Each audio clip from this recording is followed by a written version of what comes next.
Hey there gamers, DreamcastGuy here, and today we're going to talk about a very strange statement that was just released by Xbox, because it doesn't really make sense if I'm being honest, but Microsoft has now officially said that anything that Xbox touches counts as Xbox first party. Even if it's not an Xbox exclusive, even if it's on PS5 or Nintendo Switch 2 or the PC, everything that Xbox touches counts as first party. Now, a lot of people are confused by this. We're going to take a look at the statement. A lot of Xbox people are mad. A lot of PlayStation people are mad. But I want to discuss this because I feel like there's an interesting pivot about to happen. Like, yes, Xbox is already third party. Every game's come into every system. But I feel like it's more than that. It's that they're trying to break down the language of how we discuss the first party battle. Because historically, whenever you talk about first party, it's stuff like this, where it's a studio that PlayStation owns, it's a brand that PlayStation owns, and it's exclusive. It's made to sell PlayStations, right? Or with the Nintendo Switch, like, hey, we made this game with our characters to sell our system. Whereas Xbox is trying to say, hey, anything that we help produce counts as RW because we're going to rake in the profit. So let's take a look at it. Hi, hope you're having a great day, and if you could, please give this video a like and subscribe if you haven't already. So, yesterday was the Xbox Developer Direct, where they did a deep dive on a bunch of upcoming Xbox games, and I did a video yesterday talking about it, but honestly, every single game they showed looked honestly fantastic. I'm going to be personally buying and reviewing every single game they showed. In fact, one of the ones that blew my mind the most was Doom: The Dark Ages. Oh my god, I'm going to be buying that game on PS5 Pro. They've already confirmed this is getting a PS5 Pro upgrade, so I'm definitely going to be playing that. But one of the things that was the biggest shock by far was the announcement of NINJA GAIDEN 4. Now, the trailer was insane-o because it looks straight up like classic Ninja Gaiden.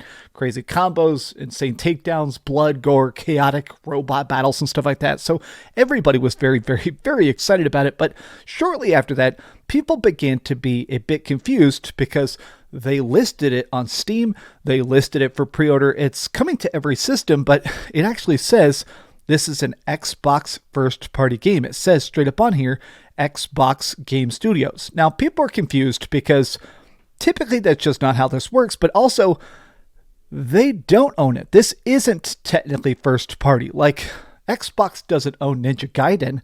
They don't own Koei Tecmo. They don't own PlatinumGames.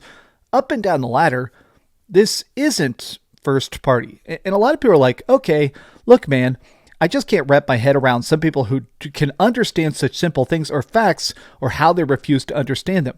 What defines first party? Because this is just Microsoft BS speak. Everybody is like, look, man, it's third party. This is third party, but this is the official statement. I want to start by actually looking at what Aaron Greenberg said. So this dude is the VP of Games Marketing at Microsoft. Essentially, his job is to get you to sign up for Game Pass. And I feel like he's good at his job. He screams constantly about how good of a deal Game Pass is, and that's his job, right? Well, yesterday after the Xbox Developer Direct, he immediately started screaming from the fences, Game Pass, Game Pass, Game Pass, because yeah, those games looked fantastic, and all of them are coming to Game Pass, but this is an Xbox YouTuber by the name of Cole Eastwood, and he asked, and I think this is a good question I honestly didn't think of, okay, so does this count as first party since Xbox is publishing it? And he says, yes, we do consider this to be first party because we published it. We loved working with these teams for the games and announcements. The Xbox Wire speaks to the history of this project that started with Phil Spencer visiting those teams in Japan many years ago. So it essentially is saying that if Xbox handles it, if Xbox funds it, if Xbox helps it happen, they consider it to be an Xbox game, even if you're playing it on PlayStation, even if it's better on the PlayStation 5 Pro or an upgraded PC chocked to the gills or whatever like that, it still counts as an Xbox game. Now, a lot of people are confused by this because that's not really what first party has ever historically meant. I mean, think about the fact that Sony has been doing stuff like Stellar Blade, Rise of Ronin, Death Stranding 2. These are games that are funded by PlayStation, that are marketed by PlayStation, that are published by PlayStation, but they're not first party. First party is something that we don't really consider unless you own every single part of it. Typically, we would call this second party, where it's exclusive that you funded, but you don't own the brand, you don't own the characters, you don't own the universe. Oh, we actually have a tweet here by Jez Corden, the writer over at Xbox Central, and he says, I think it's a bit different. Like Stalker is technically second party since it is in the sense it's being heavily funded for development, and it is an Xbox Game Pass game, which will expire. First party published versions of games means it'll be on Xbox Game Pass forever, in my view. So that's kind of interesting. They're essentially saying that it doesn't really matter if they made it, it's that they bought the infinite rights for Game Pass. That's so strange. Okay, well, I mean, y'all did tell me over and over games that Helldivers 2, Death Stranding 2 were first party for Sony. Guess Ninja Gaiden 4 is the first party Xbox release. I mean, y'all are the ones who said it, so those are the rules. A lot of people seem to be confused, and I want to get into the fights about it. I did notice a lot of Xbox people that are mad about even this statement. I don't care for this BS. Sony locked Xbox gamers from games like Stellar Blade or Black Myth Wukong, and you port our games to the competition. You have no shame, and you don't care about your customers. You're just a bunch of incompetent people who don't care about what Sony deserves. Now, Black Myth Wukong, we know for a fact that was not, blocked by PlayStation or whatever like that, but it is interesting that it seems like Xbox is in a spot now where they are just trying to make profit. We know that for a fact. It's very obvious. That's why they're putting Call of Duty on PlayStation. That's why they're putting everything on PlayStation, is because you can sell it for $70. You can sell it for full price, and PlayStation gamers will buy it. PlayStation gamers actually buy games. They buy games day one, right? Game Pass is profitable if it has enough signups, but it is interesting that we're in a spot now where I do think that Xbox is really trying to convey the fact that in a soft manner, they're trying to say, okay, we are no longer trying to sell you a system. We're trying to sell you the best games possible.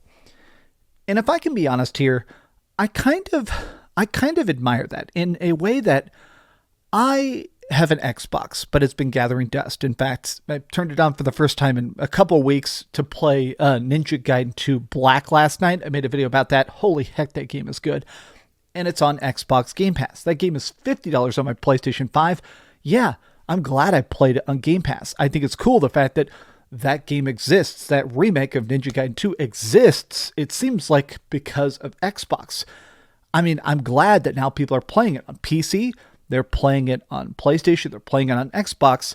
That game does exist in this current sense. It seems like because of Xbox, I feel like a lot of PlayStation gamers, a lot of PlayStation people are tipping their hat saying, okay, this is weird, but thank you for putting out this banger PlayStation game.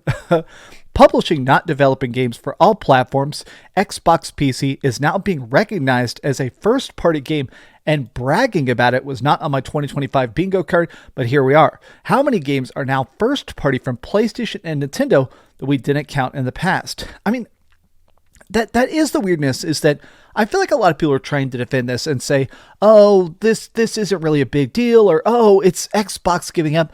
I actually think this is Xbox just saying, all right, we don't care. Buy an Xbox, don't buy an Xbox. Get Game Pass, don't get Game Pass. We just want to make the best games that you want to buy. That even if you do just end up playing it on Game Pass, we're trying to make games that look like they're worth the price tag. Like yesterday they confirmed South of Midnight is only going to be $40. Now that game is one of the games that doesn't super appeal to me yet. Maybe it'll be better when I play it, but I do think it's just them trying to say, hey, please buy our games. So, Stellar Blade, Rise of Ronin, Lost Souls aside, Helldivers 2, Phantom Blade Zero are, I guess, first party as well. Console wars aside, I think Xbox is officially third party. Obviously, they're obviously very third party, but I think it is interesting that as we watch Xbox go third party, it feels like they're finally putting out really, really good games. If they're able to keep up this pace right now, it is weird to think about that. I'm way more excited about current tense Xbox games, even if I'm playing them on PlayStation, than I've been excited about stuff in a bit. In fact, here, let me end this video off. I want to actually click Cliobrow, because I think he did a great tweet about everything they showed yesterday. Yeah, God, they showed so much good stuff yesterday, but God, Doom the Dark Ages looks insane. South of Midnight looks insane. We do know for a fact that Fable's being made. Expedition 33 looks like such an absolute banger. I feel like if all this stuff counts as Xbox games and they're even better on my PS5 Pro, I'll give credit to Xbox. I'll say, thank you for making this. I'm happy to buy it. I'm happy to review it. I'm happy to play it. If Xbox wants to make the best damn PlayStation games, I'm all for it. But these have just been some off-the-cuff thoughts. How do you feel about this strange marketing pivot from Xbox? And do you feel like it works, or does this seem like gobbledygook? Tell me your thoughts in the comments down below. And please give this video a like and subscribe if you haven't already. And please keep dreaming. Thanks so much for watching that video. If you want to see something else, you can always click this link to see what I put up last, or, subscribe and see what's coming up next. Also, I promise that whatever I do, it'll try not to suck.